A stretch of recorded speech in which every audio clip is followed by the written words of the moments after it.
본 동영상 자료는 경남 서부권 지역 노인보호 전문기관에서 제작한 권고사항 가이드입니다.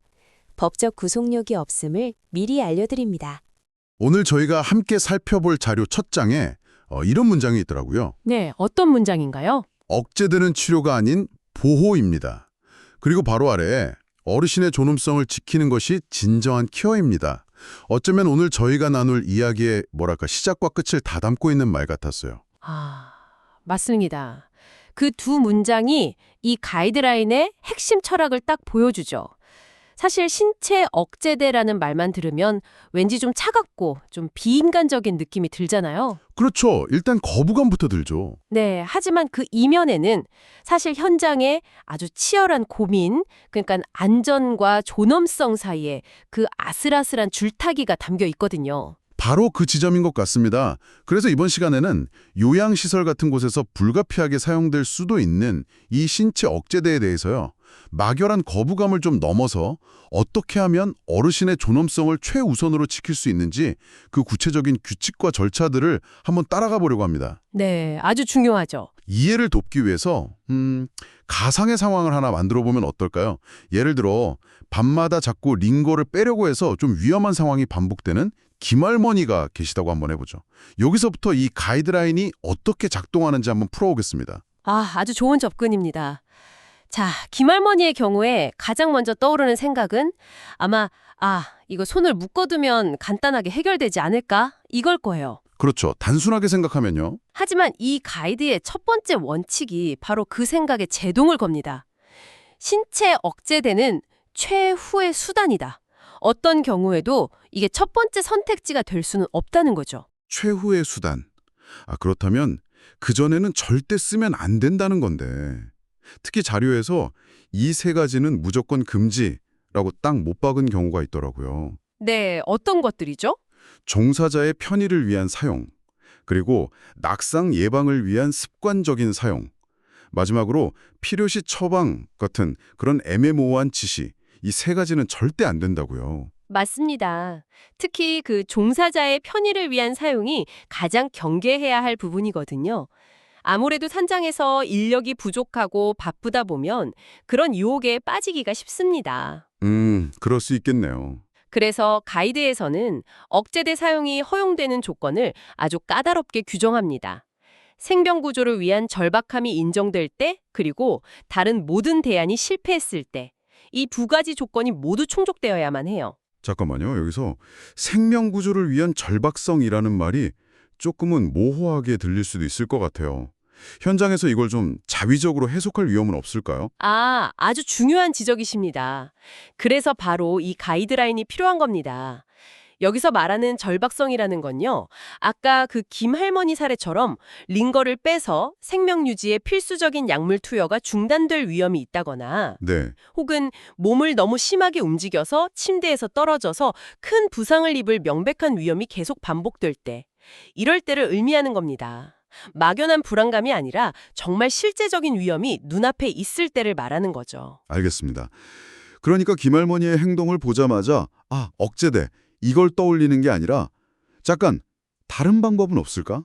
라고 생각하는 게 첫 번째 단계군요. 바로 그거죠. 마치 아기가 울 때 무작정 입을 막는 게 아니라 기저귀도 확인하고 배고픈지 어디 아픈 건 아닌지 먼저 살피는 것과 같은 원리네요. 정확히 그 비유가 맞습니다. 그래서 억제대 적용 전에 반드시 대안적 접근이라는 단계를 거쳐야 합니다. 문제 행동에는 반드시 원인이 있다는 전제에서 출발하는 일종의 탐정 활동 같은 거죠. 탐정 활동이요? 네. 김할머니가 왜 자꾸 링거를 빼려고 하실까? 이게 단순히 고집 때문이 아닐 수 있다는 겁니다. 그럼 어떤 다른 가능성들이 있을까요? 일단 그 주삿바늘에 꽂힌 부위가 아프거나 가려울 수도 있고요. 아니면 나 화장실 가고 싶다는 신호일 수도 있습니다. 더 나아가서는 새로 처방받은 약의 부작용으로 선망 증세가 나타난 걸 수도 있어요. 선망이라는 게 갑자기 정신이 혼란스러워지는 상태인데 약물 부작용으로 어르신들께 흔히 나타날 수 있거든요. 그렇군요. 그러니까 겉으로 보이는 행동 이면에 진짜 원인을 찾아서 그걸 해결하려는 노력이 먼저라는 말씀이시네요. 바로 그겁니다. 가이드에 나온 구체적인 대안들을 보니까 감염이 의심되면 치료를 하고 약물이 문제면 조정을 하는 의료적 조치가 있고요. 네, 그리고 충분한 수분과 영양을 공급하거나 정해진 시간에 배변을 도와드리는 것처럼 기본 욕구를 채워드리는 것도 아주 중요합니다. 네. 때로는 너무 밝은 조명이나 시끄러운 TV 소리가 불안감을 키울 수도 있거든요. 이럴 땐 조명을 좀 어둡게 하고 조용한 음악을 틀어드리는 환경 개선만으로도 김할머니가 훨씬 안정되실 수 있습니다. 그렇군요. 이 모든 노력을 다 했는데도 그런데도 김할머니가 계속 링거를 빼려고 해서 위험한 상황이 멈추지 않는다면 바로 그때 비로소 다음 단계로 넘어가는 거군요. 그렇습니다. 하지만 그 단계 역시 마음대로 진행해서는 안 됩니다. 아주 엄격하고 공식적인 절차를 밟아야 해요. 바로 시설장의 승인과 환자 또는 보호자의 동의를 받는 단계입니다. 아, 이건 단순히 행정 절차가 아니라 한 사람의 신체 자유를 제한하기 전에 거쳐야 하는 최소한의 인권 보호 장치라고 봐야 합니다. 현장의 요양보호사님이 김할머니 위험해요 라고 판단하면 시설장에게 보고하고 그럼 시설장이 상황을 검토한 뒤 1일 1회 처방을 내린다고 되어 있더라고요. 저는 이 1일 1회라는 말이 참 인상적이었어요. 그렇죠. 그게 아주 중요한 부분이죠. 매일매일 오늘도 이 조치가 정말 필요한가 이걸 다시 심사해야 한다는 의미니까요. 네, 한 번 묶어두면 끝이 아니라는 걸 명확히 하는 겁니다. 혹시 모르니 미리 묶어두자. 이런 식의 포괄적인 처방은 명백한 불법이고요. 그리고 처방이 내려지면 왜, 어디에 어떤 억제대를 어떻게 사용할 것인지 아주 구체적으로 기록해야 합니다. 그리고 가장 중요한 동의 절차. 여기서도 우선순위가 있더라고요. 1순위는 무조건 김할머니 본인. 맞습니다. 자기 결정권 존중의 원칙이죠. 만약 할머니의 인지 능력이 남아있어서 상황을 이해하고 의사를 표현하실 수 있다면 반드시 본인에게 설명하고 동의를 받아야 한다는 점. 네, 본인 동의가 불가능할 때만 차선책으로 보호자의 동의를 받습니다. 그때도 왜 보호자가 대신 서명했는지 그 이유를 반드시 적어야 하고요. 그런데 여기서 좀 현실적인 문제가 생길 수 있잖아요. 어떤 문제요? 보호자가 멀리 살아서 당장 달려와서 서명하기 어려운 그런 긴급한 상황일 경우엔 어떻게 할까요? 정말요. 보호자가 멀리 있는 경우까지 대비한 규정이 있다니 그건 미처 생각 못했네요. 전화로 동의하면 그걸로 끝나는 건가요? 아니면 추가적인 절차가 있나요? 좋은 질문입니다. 일단 급한 상황이니까 전화나 문자로 구두 동의를 받을 수는 있습니다. 하지만 이 구두 동의의 효력은 딱 24시간이에요. 아, 24시간? 네, 그 시간 안에 위급 상황을 넘기고 반드시 7일 이내에 보호자가 직접 서명한 서면 동의서를 확보해야 합니다. 절차적 정당성을 완벽하게 갖추라는 거죠. 그리고 이 동의서의 유효기간도 최대 3개월입니다. 와, 3개월이 지나면 처음부터 모든 걸 다시 검토하고 재동의를 받아야 하는 거군요. 그렇습니다. 이 모든 과정이 어쩔 수 없지라는 그런 관행에 빠지지 않도록 계속해서 정말 지금 이 순간에도 이게 필요한가를 되묻게 만드는 아주 정교한 시스템이네요. 맞습니다. 자, 이제 모든 대안이 실패했고 시설장의 승인과 보호자의 동의까지 다 받았습니다. 실제 김할머니에게 억제대를 적용하는 단계로 넘어왔어요. 여기서부터는 정말 디테일이 중요합니다. 사소한 실수가 큰 사고로 이어질 수 있으니까요. 특히 그 매듭법에 대한 설명이 눈에 띄었어요. 이름은 좀 어려운데 핵심은 그 기능이더라고요. 어떤 상황에서도 어르신을 위험에 빠뜨리지 않고 또 응급시에 즉시 풀 수 있어야 한다는 것. 그렇습니다. 그래서 가이드에서는 몇 가지 안전한 매듭의 기능을 소개하는데요. 예를 들어 잡아당겨도 더 조여지지 않아서 혈액순환을 막지 않는 방식의 매듭이 있고요. 아, 네. 또 다른 건 비상시에 소방관처럼 한쪽 끝을 쭉 당기면 한 번에 싹 풀리는 퀵 릴리즈 방식도 있죠. 와, 반대로 당길수록 조여지는 올가미 같은 매듭은 질식이나 괴사 위험 때문에 절대 금지입니다. 정말 중요한 부분이네요. 그리고 억제대와 김할머니의 손목 사이에 손가락 2개가 들어갈 정도의 여유 공간을 두어야 하는 안전공간 확보 규칙도 있었어요. 혈액순환이 안 되면 정말 큰일이니까요. 그렇죠. 뼈가 튀어나온 부위에는 부드러운 패드를 대서 욕창을 예방해야 하고요. 네. 자, 이제 김할머니의 손에 안전하게 억제대를 적용했습니다. 여기서 끝일까요? 아니겠죠. 아닙니다. 오히려 이제부터가 진짜 시작입니다. 가장 중요한 관찰의 의무가 남았죠. 억제하고 끝이 아니라 억제했으니 더 자주 본다. 이게 핵심이군요. 가이드에서 최소 2시간마다 상태를 확인하라고 아주 구체적인 시간까지 명시한 걸 보고 좀 놀랐어요.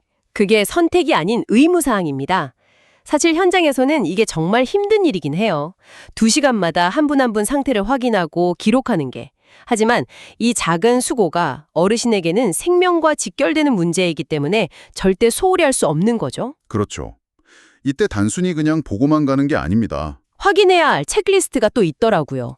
한 자세로만 있으면 욕창이 생기니까 체위 변경을 해드려야 하고 손목 피부색이나 체온을 보면서 혈액순환에 문제가 없는지 순환 상태도 확인해야 하고요. 네. 그리고 가장 기본적인 것. 목은 마르지 않으신지, 화장실에 가고 싶진 않으신지 기본 욕구를 챙겨드려야 하죠. 거기서 한 단계 더 나아가더라고요. 네. 간호인력은 최소 8시간마다 억제대 사용의 지속 여부를 공식적으로 재평가해야 합니다. 김할머니 상태가 안정되었다면 억제대를 제거하거나 완화할 가능성은 없는지 계속 검토하고 시설장에게 보고해야 합니다. 아, 잠시 풀어드릴 때도 절대 혼자 두어서는 안 되고요. 물론이죠. 이 모든 과정은 결국 기록으로 증명되어야 하겠죠. 자료에 나온 이 문장이 정말 와닿았어요. 기록되지 않은 처치는 인정되지 않는다. 아, 그 문장이요? 네, 아무리 절차를 잘 지켰다고 말로만 해도 기록이 없으면 그냥 주장일 뿐이라는 거잖아요. 바로 그겁니다. 처치 직후에 실시간으로 기록했는지, 기록과 실제 상태가 일치하는지, 유효기간이 지나지 않은 동의서가 잘 보관되어 있는지, 그리고 억제대를 적용하거나 상태를 확인할 때 커튼 등으로 다른 사람에게 노출되지 않도록 프라이버시를 보호했는지까지 모두 점검 대상입니다. 그렇다면 이 억제대는 언제 풀어야 할까요? 가이드에서는 명확한 기준을 제시합니다. 김할머니의 링거를 빼려는 행동의 원인이었던 통증이 약물로 조절되었을 때, 혹은 다른 대안이 효과를 보이기 시작했을 때, 그리고 가장 중요한 건 피부가 붉어지거나 붓는 등 부작용이 보이면 즉시 제거해야 합니다. 네. 그리고 궁극적으로 모든 기관은 억제대 제로를 목표로 삼아야 한다고 강조해요. 단순히 사용법을 잘 지키는 것을 넘어서 사용 자체를 줄이려는 조직적인 노력이 필요하다는 거죠. 아, 목표 자체가 제로군요. 네, 전 직원 교육을 의무화하고 우리 시설은 왜 억제대 사용 건수가 줄지 않는지 그 원인을 분석해서 근본적인 해결책을 찾아야 한다고 말하고 있습니다. 오늘 저희가 김할머니라는 가상의 사례를 통해서 신체 억제대 사용의 전 과정을 한번 쭉 따라가 봤습니다. 최후의 수단이라는 원칙에서 시작해서 탐정처럼 원인을 찾고 엄격한 승인과 동의를 거쳐 안전하게 적용하고 이 시간마다 들여다보면서 모든 과정을 기록하는 것까지. 네. 이 복잡한 절차의 핵심은 결국 3가지 질문으로 요약되는 것 같아요. 이 조치가 지금 꼭 필요한가? 라는 정당성. 그리고 당사자의 인권을 존중했는가라는 동의, 콘센트. 마지막으로 적용 이후에도 책임을 다하고 있는가라는 관찰, observation. 딱 이 3가지 원칙입니다. 이런 명확한 가이드를 아는 것만으로도 부호자 입장에서는 정말 큰 힘이 될 것 같아요. 막연하게 억제대는 나쁘니까 쓰지 마세요 라고 말하는 대신에 지금 이 조치는 정당한 절차에 따라 관리되고 있나요? 마지막 관찰 기록은 언제인가요? 이렇게 구체적인 질문을 던질 수 있게 되니까요. 맞습니다. 질문의 수준이 달라지는 거죠. 막연한 불안감이 아니라 구체적인 기준을 가지고 소통하고 또 확인할 수 있게 되는 겁니다. 어르신의 존엄성을 지키기 위한 최소한의 안전장치인 셈이죠. 오늘 살펴본 가이드는 신체 억제대를 안전하게 사용하는 어찌 보면 모범 답안을 제시했습니다. 하지만 여기서 한 걸음 더 나아가 이런 질문을 던져보는 건 어떨까요? 네. 만약 어떤 시설이 이 최후의 수단을 너무 자주 사용해야만 하는 상황이라면 수많은 김할머니들이 계속해서 억제대를 필요로 한다면 그것은 그 시설의 인력 구조나 돌봄 문화 그리고 자원에 대해 무엇을 말해주고 있는 것일까요? 아주 의미 있는 질문입니다. 억제대 사용률이 높다는 건 어쩌면 그 이면에 만성적인 인력 부족이나 대안적 돌봄을 시도할 여유조차 없는 그런 척박한 환경이 있다는 신호일 수도 있습니다. 네, 어쩌면 진짜 해결책은 억제대 사용 매뉴얼을 잘 지키는 것을 넘어서 억제대가 애초에 필요 없는 환경, 즉 대안적 돌봄을 일상으로 만들 수 있는 시스템을 고민하는 데 있을지도 모르겠습니다.